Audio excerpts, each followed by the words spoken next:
Secara ringkas, Rasulullah SAW menyebutkan 3 sebab diampuninya dosa-dosa sebesar apapun. Yang pertama, innaka ma da'autani wa rajautani, selama kamu masih berdoa dan berharap kepadaku. Sebab yang pertama, ad-du'a ma'ar raja, berdoa disertai dengan pengharapan. Doa disertai dengan keyakinan akan dikabulkan permohonan kita. Maka doa itu ibadah yang agung dan merupakan tanda benarnya tauhid seorang hamba ketika dia hanya menghadapkan diri kepada Allah disertai pengharapan dan keyakinan akan dikabulkan permohonannya. Karena dia tahu tidak akan ada yang bisa mengampuni dosa-dosanya, mengabulkan permintaannya kecuali Allah Subhanahu wa taala yang telah berjanji dalam Al-Qur'an, ujibu da'watad da'i idza da'an falyastajibuli wal yu'minu bi la'allahum yarshudun. Aku akan menjawab seruan hamba-hambaku, memenuhi permintaan mereka jika mereka berdoa kepadaku. Jadi Allah menjanjikan demikian. Makanya kita diperintahkan berdoa itu harus dengan yakin. Karena doa itu menggambarkan bahwa kita tahu yang bisa memenuhi permintaan kita dengan segala kebutuhan kita adalah cuma Allah Subhanahu wa taala, yang di tangannya lah semua perbendaharaan yang ada di langit-langit dan di bumi.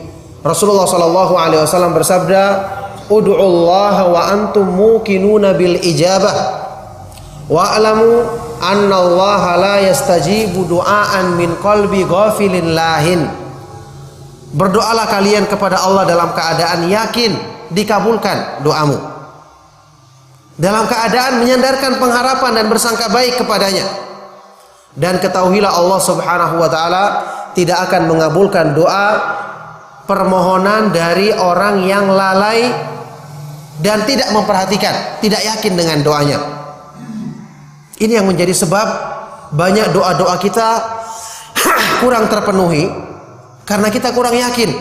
Dan bagaimana kita yakin? Kita tidak kenal kesempurnaan zat yang kita mohon kepadanya, tidak kenal kita kesempurnaannya, kemahakuasaannya, sehingga kita pun kurang yakin dalam doa yang kita ungkapkan. Ini sebab yang pertama. Yang kedua, istighfar, bertobat dengan sungguh-sungguh kepada Allah Subhanahu wa taala. Ini juga sudah sering diterangkan dan sudah sering kita dengarkan kajian tentang masalah ini, yakni bertobat dengan sungguh-sungguh untuk diampuninya dosa-dosa kita, karena Allah Subhanahu wa taala berjanji dalam Al-Qur'an, innallaha yaghfirudz dzunuba jami'an. Sesungguhnya Allah Subhanahu wa taala mengampuni semua dosa-dosa bagi orang yang bertobat dan memohon ampun kepadanya. Dan yang ketiga adalah sebab yang paling utama, sebab yang paling besar, yaitu memurnikan tauhid dan tidak menyekutukan Allah Subhanahu wa taala.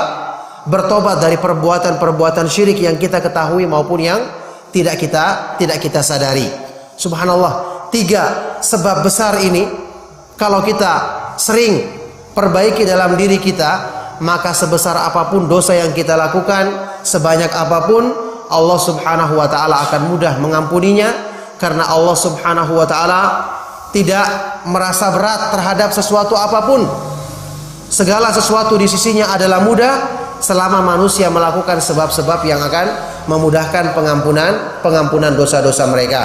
Maka segala puji bagi Allah Subhanahu wa taala atas karunia-Nya, atas limpahan kebaikan-kebaikannya kepada kita semua, yang ini harusnya kita syukuri dan kita manfaatkan dengan sebaik-baiknya.